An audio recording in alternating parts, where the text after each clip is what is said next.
सांसद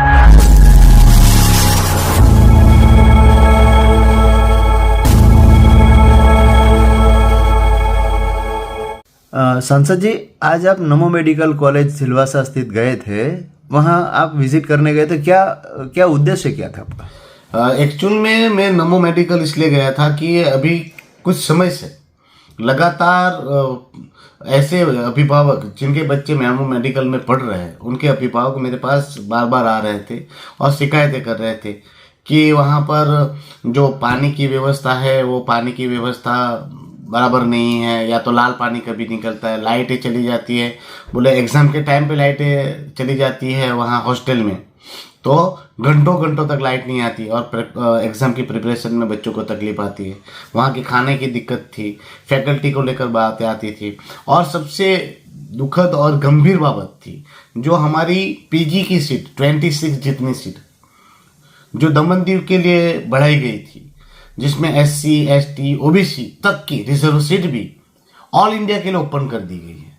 मतलब हमारी कॉलेज, हमारी सीटें, हमारे डेवलपमेंट के पैसे, कॉलेज हमारी, सीटें हमारी और सब कुछ हमारा, और सीट कर दी गई है ओपन ऑल इंडिया के लिए।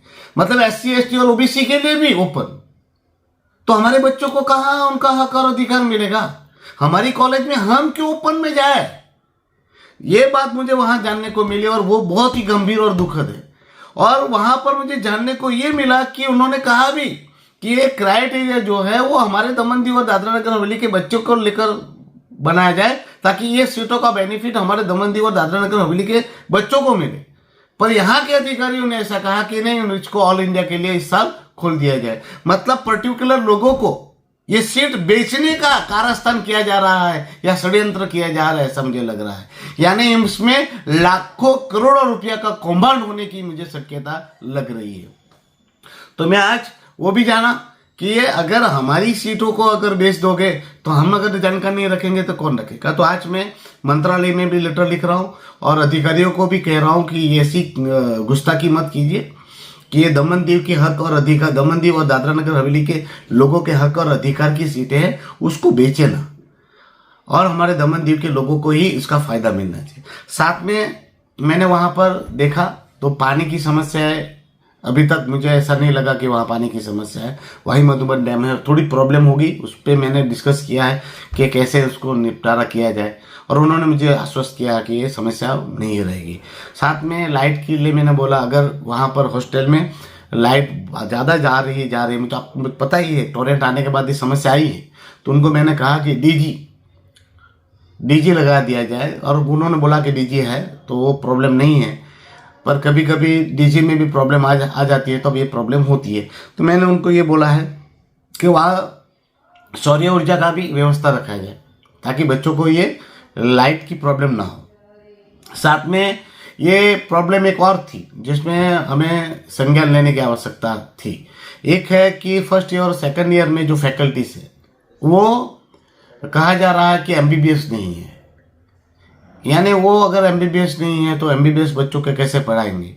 पर वहाँ पर वो भी मुझे जानने को मिला कि ऐसे ये जो फैकल्टीज है इस सब्जेक्ट के, पर्टिकुलर सब्जेक्ट के, वो बोले कि सब्जेक्ट के प्रोफेसर्स या उनके फैकल्टीज नहीं मिल पा रहे हैं, तो उसकी वजह से उन्होंने ये काम चलाओ सुविधा खड़ी की होगी। पर मैं उनसे भी मैंने रिक्वेस्ट की है कि आप चाहे तो सैलरी ज़्यादा दीजिए, पर फैकल्टीज प्रॉपर चाहिए।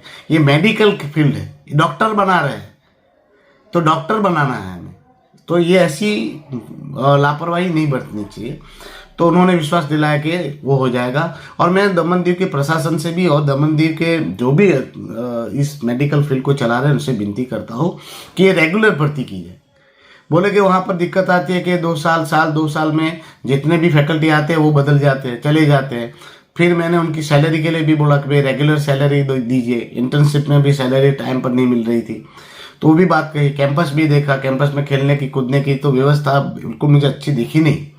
पर मैंने उनसे पूछा तो उन्होंने कहा कि यहीं ग्राउंड है, यहाँ है तो हो जाता है। बच्चों से भी बात की तो सेटिस्फेक्शन जवाब मिला। मेस में भी गया जहाँ इनका कैंटीन है, खाना भी मैंने जांचा, बनाने का तरीका भी देखा और सब कुछ मैंने वहाँ पर देखा। मुझे तो ऐसा सेटिस्फेक्शन लगा। पर ये जो चीज़ें हैं, जो 26 हमारी पीजी की सीट है जो बेचा जा रहा है निर्दयतापूर्वक, वो बहुत अफसोसजनक है। पीजी की सीटें नहीं बेचनी चाहिए। और साथ में जो फैकल्टीज़ है फर्स्ट ईयर और सेकंड ईयर में जो एमबीबीएस नहीं है, वो फैकल्टीज़ को बदला जाना चाहिए और प्रॉपर फैकल्टीज़ वहाँ पर रखे जाने चाहिए। बाकी बहुत सारी चर्चाएं हुई, बहुत सारी चीज़ें भी देखी। ओवरऑल आप देखा जाए तो वहाँ पर नमो मेडिकल एक बहुत अच्छा कॉलेज है, बहुत अच्छा कैंपस है, बहुत सारी फैसिलिटीज़ है। बस इतना है कि उसको प्रॉपर वे में चलाना है और प्रॉपर सुविधाएं उनको देनी है, जिसमें फर्स्ट ऑफ ऑल तो ये करना है कि ये जो पीजी की 26 सीटें हैं वो दमनदीव के बच्चों के लिए बचानी है। तो वही उद्देश्य से मैं गया था और मैं वहाँ पर लोगों से मिल के आया हूँ। और जो भी त्रुटियां पाई है और जो भी हमें करना है उसके लिए मैं अभी कार्यवाही करूंगा। मंत्रालय में भी लेटर लिखूंगा, गृह मंत्री जी से भी बात करूंगा, नड्डा जी से भी बात करूंगा, ताकि ये हमारी मेडिकल कॉलेज जो है वो सेफ रहे और सलामत रहे।